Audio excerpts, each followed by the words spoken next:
West of England, in the United Kingdom, along the craggy coastline of Wales, the sumptuous scenery can render the average person speechless.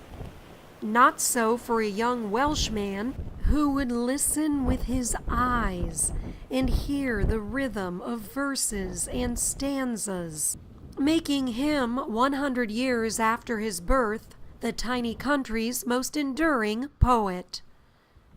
It was my 30th year to heaven, woke to my hearing from harbour and neighbourwood, and the mussel pooled and the heron priested shore.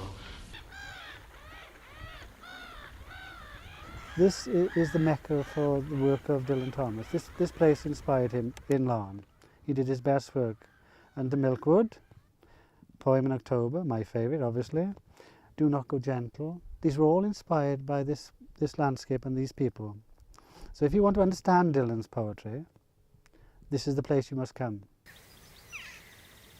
Bob Stevens is the mayor of Laugharne, a fishing village on the River Taff, where Dylan Thomas eventually settled down with his family, until that life ended in a raucous visit to New York City.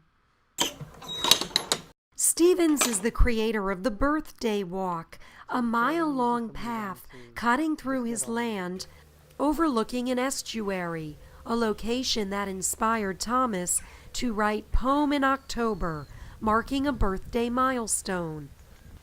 And I saw in the turning so clearly a child's forgotten mornings when he walked with his mother through the parables of sunlight and the legends of the green chapels, and the twice-told fields of infancy, that his tears burned my cheeks. The poem was based on my grandfather doing this walk on his 30th birthday. So that would have been 1944.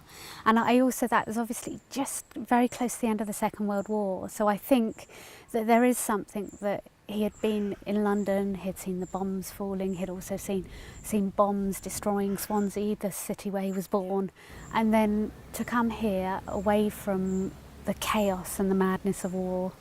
Long before this path became a tourist attraction, Hannah Ellis walked it with her late mother, the daughter of Dylan Thomas, who spent quiet moments traipsing with her dad. Today, people come to ponder the poet's prose, whether it's their birthday or not. The 4 panels are dividing the poem up into sections.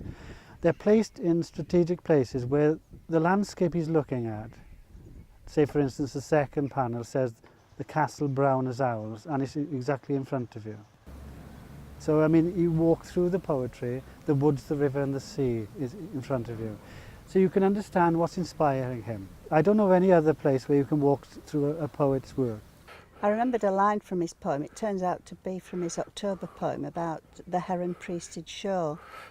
I thought it was from Under Milkwood. George said it wasn't, didn't he? It isn't, no, Yeah. but it's from this October poem. So since we've been here, we've been looking for the hens. We haven't found one yet. He's moving on through life in the poem.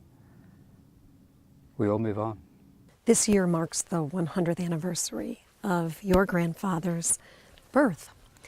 And if you had one question for him. That question always keeps springing to mind, who is the real Dylan Thomas? Because there's so many different stories.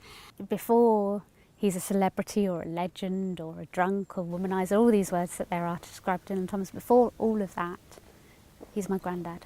He's a member of my family and somebody, without really understanding why, I feel very close to, and I think it is just because he's my granddad. So I feel very honoured that I have such a talented man, such a talented writer who has left us with a wealth of different types of work. I'm very lucky to have him as my grandfather.